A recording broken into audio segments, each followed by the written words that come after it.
नमस्कार दोस्तों, स्वागत है आपका एविजन इंस्टीट्यूट के ऑनलाइन लर्निंग प्लेटफॉर्म पे। और मैं विशाल कुमार शर्मा लेके आया हूँ आपके सामने एक ऐसा टॉपिक जो आजकल बहुत चर्चा में है और पिछले लगभग 3 से 4 हफ्तों से चर्चे में बना हुआ है। ये है श्रीलंकन क्राइसिस। श्रीलंका में जो अभी इकोनॉमिक क्राइसिस चल रही है, वो पूरे वर्ल्ड में सभी के नज़र में है। तो ऐसा क्या कारण है और किस कारण ये क्राइसिस आई है, हम एक-एक चीज़ को बहुत डीप में हर चीज़ के बारे में इस वीडियो में जानेंगे। तो आप इस वीडियो को पहले तो लाइक कर दीजिए और हमारे चैनल को सब्सक्राइब कर दीजिए। और ऐसी ज़्यादा जानकारियों के लिए आप हमारे वो बेल आइकन को भी दबा सकते हैं ताकि आपको नोटिफिकेशन मिल जाए। चलिए स्टार्ट करते हैं। श्रीलंका जो कि एक 22 मिलियन लोगों का देश है, जी हाँ, 22 मिलियन लोगों का देश है। वहाँ पे अभी एक तरह से एक बहुत ही गंदा इकोनॉमिक क्राइसिस चल रहा है और पिछले 7 दशक का, पिछले 7 डेकेड्स का सबसे गंदा क्राइसिस जिसको बोलेंगे इकोनॉमिक क्राइसिस। वहाँ पे लोगों के पास खाना, दवा, फ्यूल और अदर अपने जो भी लिविंग के लिए एसेंशियल गुड्स होते हैं, वो भी खरीदने के पैसे अभी नहीं है। जो वहाँ पे पॉलिटिकल और इकोनॉमिक इंस्टेबिलिटी चल रही है, इसके कारण बहुत सारे एंटी गवर्नमेंट प्रोटेस्टर्स, वो हमने देखा कि श्रीलंका के प्रेसिडेंट के रेसिडेंस में घुस गए उनकी रेजिग्नेशन डिमांड करते हुए। तो हुआ क्या था? हुआ एक्चुअली ये था कि जैसे ही प्राइम मिनिस्टर रनिल विक्रमसिंघे और जो प्रेसिडेंट थे गोटाबाया राजपक्षे, उन्होंने अपना रेजिग्नेशन अनाउंस किया, जो भी पब्लिक प्रोटेस्ट था, उसके बाद जितने भी पॉलिटिकल पार्टीज थी श्रीलंका में, वो सभी रश करने लगे एक ऑल पार्टी गवर्नमेंट बनाने के लिए। ठीक है? एक ऑल पार्टी गवर्नमेंट बनाने के लिए रश करने लगे। ठीक है दोस्तों, तो जैसा कि हम जानते हैं कि अभी श्रीलंका में पूरी तरह से ये पॉलिटिकल अनरेस्ट चल रहा है। एक पॉलिटिकल अनरेस्ट चल रहा है जो हम देख पा रहे हैं। ये पॉलिटिकल अनरेस्ट क्या है? जैसे कि हम देख पा रहे हैं कि ये जो लोग हैं, ये सारे लोग मिलकर प्रोटेस्ट कर रहे हैं। और ये पॉलिटिकल अनस्प्रेड इसलिए हुआ है क्योंकि वहाँ पब्लिक एंटी गवर्नमेंट रैलीज निकाल रही हैं और वहाँ पे बहुत सारे गवर्नमेंट के खिलाफ डेमोन्स्ट्रेशंस क्रिएट हो रहे हैं, क्योंकि लोगों को लगता ये है कि गवर्नमेंट ने उनका सारा पैसा जो है वो लूट लिया है। ठीक है? तो हुआ क्या, क्योंकि बहुत ज़्यादा बीओपी का इश्यू चल रहा था, बैलेंस ऑफ पेमेंट का बहुत ज़्यादा इश्यू चल रहा था, तो श्रीलंका का जो इकोनॉमी है वो क्राइसिस में चला गया। दोस्तों, बीओपी क्या होता है? बीओपी जैसे इसको बोलते हैं बैलेंस ऑफ पेमेंट। इसमें आपके देश के अंदर कितना पैसा आया, ठीक है, जो इनकमिंग है और जो आउटगोइंग है। जिस समय आपका इनकमिंग आउटगोइंग से कम हो जाए, ठीक है, यानी जो आपका यहाँ से पैसा जा रहा है और जो पैसा आया, तो अगर आने की संख्या कम हो जाए तो उस सिचुएशन को हम डेफिसिट के नाम से जानते हैं। वो सिचुएशन कहलाता है डेफिसिट। यानी वो डेफिसिट है, यानी वो बैलेंस ऑफ पेमेंट जो है वो पूरा इतना ज्यादा डेफिसिट में चला गया, इतना कम में आ गया कि इस कारण क्या है कि श्रीलंका की इकोनॉमी डगमगा गई है। उनके पास इतने भी फॉरेक्स रिजर्व्स नहीं बचे हैं कि वो अपने जो भी नेसेसिटी होती है लाइफ की, उसको भी पूरा कर पाए। ठीक है? और नॉर्मल सा अगर ब्रेड खरीदने तक के अगर आपके पास पैसे नहीं है, तो आप मान लो कि आपका देश पूरी तरह से क्राइसिस में है। ठीक है? तो इसके बाद हम देख सकते हैं कि जो क्राइसिस चला कैसे। श्रीलंका में हम सब जानते हैं कि लगभग जो सिविल वॉर था वो 26 ईयर लॉन्ग चला। जो आप सभी जानते होंगे एलटीटीई के बारे में, लिबरेशन टाइगर्स ऑफ तमिल, जिसको प्रभाकरन लीड कर रहे थे, जो श्रीलंका का नॉर्दर्न साइड है। ठीक है? जो नॉर्दर्न श्रीलंका था, जहाँ पे तमिल पॉपुलेशन रहती है, इनका ये डिमांड था कि वो तमिल को, उनकी भाषा तमिल थी और जो south southern part of Sri Lanka में रहते थे वो सिन्हलीज थे। तो इस कारण दोनों में क्राइसिस इसलिए आई, दोनों में टसल इसलिए था क्योंकि दोनों में भाषा का, कल्चर का काफी डिफरेंस था।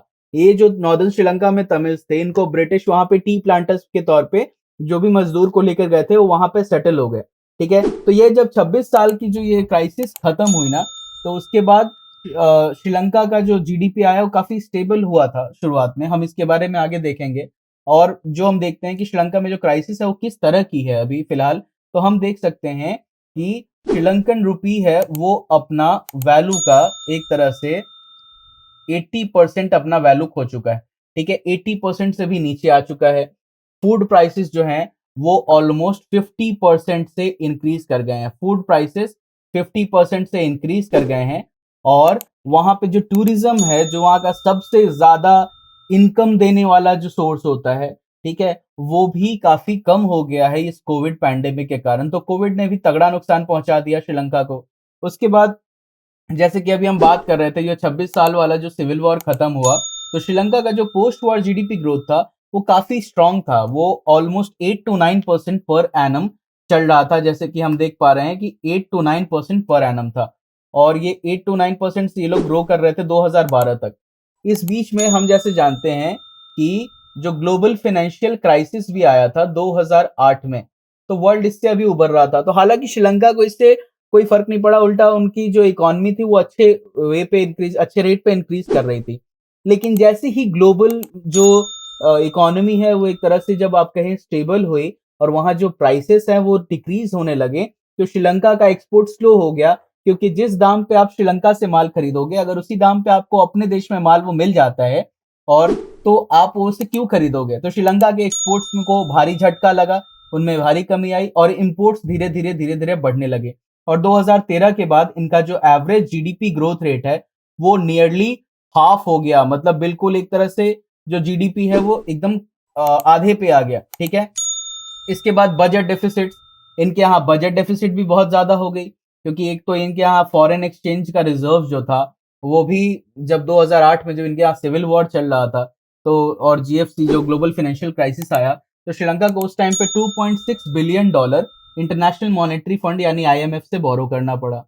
2016 में भी इसने अपने यहाँ के, जब इनकी हालत खराब होने लगी, तो आईएमएफ के पास फिर चले गए कि भैया हमें 1.5 बिलियन रुपीज जो है लोन चाहिए, यूएस डॉलर लोन चाहिए, रुपीज नहीं, $1.5 बिलियन का लोन चाहिए यूएस डॉलर का। लेकिन आईएमएफ ने उसके लिए बोले कि भैया पैसा तो मैं दे दूंगा, लेकिन हमारी भी तो कुछ कंडीशनैलिटीज हैं। कभी भी बैंक किसी को लोन देता है तो कोलैटरल देता है ना, कोलैटरल लेता है, यानी आपसे उसके बदले कोई एक, बेसिकली कोलैटरल मतलब क्या होता है, कोलैटरल से आपसे एक तरह से सिक्योरिटी मांगता है। Collateral is also known as collateral security. Collateral security बोलते हैं, यानी आपको जो बैंक पैसा दे रहा है, जैसे अगर आप घर के लिए लोन लेने गए तो आपसे उस अमाउंट का एक वो बोलता है कि भाई साहब हमें इसके लिए एक गारंटी दीजिए। तो इसी तरह आईएमएफ ने भी कहा कि भाई हम दे तो देंगे पैसा, लेकिन आपको इसके लिए कुछ हमारी कंडीशनैलिटीज हैं जिनको फुलफिल करना पड़ेगा। श्रीलंका भी उस कंडीशनैलिटीज को मान गई, लेकिन उन कंडीशनैलिटीज ने भी उनके लिए जिंदगी और बर्बाद कर दी, क्योंकि इससे बहुत ज्यादा नुकसान पहुंचा है श्रीलंकन इकोनॉमी को, और हालत तो हम देख ही सकते हैं। उसके बाद श्रीलंका अचानक से, दिक्कत क्या हुई कि जैसे इंडिया में भी हम ऑर्गेनिक फार्मिंग करते हैं, तो हम धीरे धीरे प्रमोट कर रहे हैं। एक क्वेश्चन एग्जाम में आपसे ये भी पूछ सकता है कि इंडिया का पहला ऑर्गेनिक स्टेट कौन सा है। तो आप सभी के लिए ये होमवर्क है, आप नीचे कमेंट करिए कि इंडिया का सबसे पहला ऑर्गेनिक फार्मिंग करने वाला स्टेट कौन सा है, और फुल्ली ऑर्गेनिक स्टेट है वो। तो ये भी आपको बता दे रहा हूँ, आपको बस बताना है नीचे कमेंट्स में, जिनको जिनको पता है बताइए। अगला इसका आंसर जो है वो मैं अगले वीडियो में आपको बताऊंगा, जिस वीडियो की टॉपिक करेंगे हम।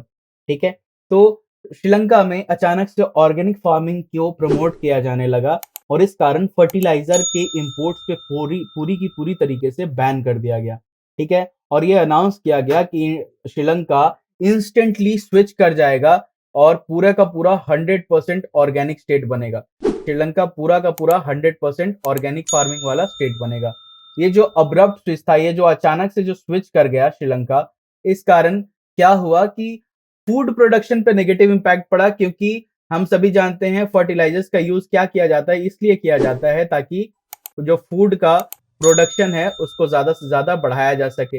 लेकिन फर्टिलाइजर्स का जो अगर अचानक से यूज छोड़ देंगे, ऑर्गेनिक फार्मिंग में खेत को टाइम लगता है, उससे जो प्रोडक्शन होती है वो बहुत ज्यादा नहीं होती है। हाँ, लेकिन ऑर्गेनिक फार्मिंग के भी अपने फायदे हैं। जो ऑर्गेनिक फार्मिंग से एनवायरमेंटल काफी सस्टेनेबल होता है, उस फूड में किसी भी तरह का कोई हार्मफुल ये नहीं होता, तो इस कारण आपके हेल्थ को भी अच्छा फायदा होता है। लेकिन किसी भी देश को अगर ऑर्गेनिक फार्मिंग की ओर स्विच करना है तो उसको एक टाइम देना पड़ेगा। आप अचानक से ये शिफ्ट नहीं कर सकते, क्योंकि ये शिफ्ट अचानक था, तो वहां के जो फार्मर्स थे उनको भी काफी नुकसान पहुंचा। और ये अचानक से ये जो बढ़ते हुए जो खाने के दाम थे, इसको रोकने के लिए, और भी जो करेंसी था जो डिक्लाइन हो रहा था, जो फॉरेन एक्सचेंज रिजर्व था वो भी डिक्लाइन हो रहा था, तो प्रेसिडेंट ऑफ श्रीलंका ने अचानक से एक इकोनॉमिक इमरजेंसी अनाउंस कर दी। फूड कॉस्ट धीरे धीरे बढ़ने लगे, क्योंकि वहां पे फॉरेन मनी की स्कार्सिटी थी, और केमिकल पेस्टिसाइड्स और फर्टिलाइजर्स पे भी ओवरनाइट बैन लग गया था। तो इस कारण खाने की भी काफ़ी शॉर्टेज थी। नेक्स्ट देखते हैं जो रीसेंट शॉक्स लगे। ठीक है, 2019 में जो ईस्टर बॉम्बिंग हुई थी श्रीलंका में, उसमें लगभग 253 लोग मारे गए थे और वहां पे टूरिज्म में एक बहुत बड़ी गिरावट आई थी, जिस कारण वहां का फॉरेक्स रिजर्व्स जो है वो काफी उसमें कमी आई। इस कैंपेन के दौरान जो नया जो इलेक्टेड गवर्नमेंट था गोटबाया राजपक्षा का, उन्होंने कुछ ऐसे टैक्स रेट्स ऑफर कर दिए और कुछ ऐसे फायदे ऑफर कर दिए फार्मर्स के लिए, एसओपी जिसको कहते हैं, ये इतने फायदे इशू कर दिए कि इनको अपना ये बनाना था, गवर्नमेंट बनाना था। तो इस प्रोमिसेस को फुलफिल करने के लिए वो भी इतना जल्दी फुलफिल कर दिया। इससे भी क्या हुआ कि इकोनॉमी को काफी नुकसान हो गया। ठीक है, और क्योंकि आप भी अगर मान लीजिए कि आप फार्मर का लोन माफ कर देते हैं अल्टीमेटली, या किसी भी तरह का ऐसा कुछ भी करते हैं, तो इकोनॉमी को एक बहुत गंदा इम्पैक्ट पड़ता है। ठीक है, इस इकोनॉमी में जो इनकी क्राइसिस में है, एक हाथ चाइना का भी था कि चाइना की एक डेट ट्रैप की पॉलिसी है, चाइना चेकबुक पॉलिटिक्स भी बोलते हैं, कि चाइना शुरुआत में आपको इतना पैसा दे देगा कि आपको लगेगा कि चाइना से बढ़िया मेरा कोई दोस्त नहीं, लेकिन चाइना धीरे धीरे धीरे धीरे वो आपको अपना डेट का ट्रैप में इतना बुरी तरह फंसा लेता है कि आप धीरे धीरे धीरे धीरे उस ट्रैप से कभी बाहर ही नहीं आ पाओगे। याद करिए, अभी कभी अगर आपने पुरानी मूवीज देखी हैं तो उसमें लाला किस तरह माँ का कंगन, कभी वो लाला माँ का कंगन वापस ही नहीं करता। ठीक है, हमेशा अगर मदर इंडिया फिल्म देखी होगी तो उसमें हीरो बार-बार जाता है लाला के पास कि मेरी माँ के कंगन वापस कर दे लाला, लेकिन वो कंगन वापस आएँगे ही नहीं कभी, क्योंकि किसान का जो भी गिरवी रखा हुआ ज़मीन है, जो भी ये है, वो कभी भी वापस नहीं आ सकता। ठीक है? और इस कारण क्या हुआ कि नेशन में लगभग 7 बिलियन का फॉरेन का डेट आ गया। ठीक है? इकोनॉमिक फ्रंट पे भी अ, हमारे इंडिया को क्या इम्पैक्ट है श्रीलंकन क्राइसिस से? इकोनॉमिक फ्रंट पे सबसे पहली बात ये है कि जो श्रीलंकन एक्सपोर्ट्स है इंडिया में वो डिक्रीज हो गए हैं, 2.16% से 1.3% पे आ गए हैं। श्रीलंका की जो फॉरेन एक्सचेंज रिजर्व्स हैं और फ्यूल जो हैं, उसमें काफ़ी शॉर्टेज आई है। जो हमारे यहाँ पे ऑटोमोटिव मेकर्स हैं, जैसे आपके टाटा हो गए, टीवीएस हैं, इन लोगों ने व्हीकल किट्स को श्रीलंका में एक्सपोर्ट करना बंद कर दिया है और वहाँ पे भी जो भी प्लांट को असेंबली करने का काम जो होता है इस गाड़ियों को, उसका भी काम रोक दिया है। तो इस कारण हमारे यहाँ पे भी जो फॉरेन एक्सचेंज है उसमें काफ़ी कमी आएगी, कि हम जो एक्सपोर्ट्स है उसमें कमी आएगी तो फॉरेक्स रिजर्व्स में कमी आएगी ही। बिल्कुल सिंपल है ये। और जो थ्रेट्स हैं, हमें खतरा क्या है कि जो श्रीलंका का एक्सपोर्ट्स में हिस्सा है, भारत का एक्सपोर्ट्स में जो हिस्सा है, वो 2.16% से 2015 के जो फाइनेंशियल ईयर में था, वो 2022 के फाइनेंशियल ईयर में जस्ट 1.3% पे आ गया है। और श्रीलंका की ये फ्लक्चुएटिंग फॉरेन एक्सचेंज रिजर्व्स और फ्यूल शॉर्टेजेस और ये जो ऑटोमोटिव मेकर्स हैं, इनके कारण जो है मामला और ज़्यादा खराब होता जा रहा है, क्योंकि इन लोगों ने एक्सपोर्ट्स रख दिया है। अब कुछ हमारे पास अपॉर्चुनिटी भी है, क्योंकि हर प्रॉब्लम का अगर कोई भी है तो इसका एक नेगेटिव इम्पैक्ट होता है, एक पॉजिटिव इम्पैक्ट होता है। पॉजिटिव इम्पैक्ट हमारे लिए ये क्या है कि हमारे टी इंडस्ट्री को एक बहुत बड़ा मौका है कि जो श्रीलंकन टी का जो प्रोडक्शन है जो अभी रुका है, ठीक है, या जो एक्सपोर्ट्स है वो हॉल्ट हुआ है, तो मार्केट में जो एक वैक्यूम क्रिएट हुई है उसको इंडिया जल्दी से जल्दी फुलफिल कर सकता है। ठीक है, रिपोर्ट्स के अनुसार जो मेजर बायर्स है श्रीलंकन टी के, जैसे ईरान, टर्की, इराक, रशिया, ये सब इंडिया को आ रहे हैं और इंडिया में जो टी स्टेट्स है आसाम और कोलकाता में, वहां आके इन लोगों ने मिले हैं। इस कारण पे लास्ट ईयर में जो भी एवरेज प्राइस था हमारा ऑर्थोडॉक्स लीफ का, वो 41% से, जो हाल फिलहाल कोलकाता में ऑप्शन हुआ है, वो ऑर्थोडॉक्स लीफ का जो दाम है 41% से बढ़ गया है।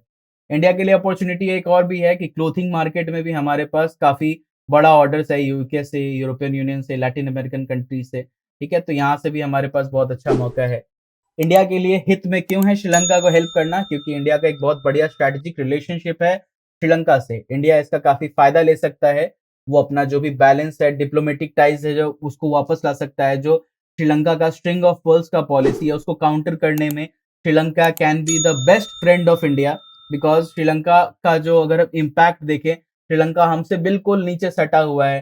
ठीक है, तो अगर श्रीलंका में कोई भी दिक्कत आती है तो श्रीलंका हमारा इमीडिएट नेबर है और इंडिया का पॉलिसी है नेबरहुड फर्स्ट का। तो इसके तहत हमें इंडिया को इस पॉलिसी के तहत श्रीलंका को भी हेल्प करना चाहिए।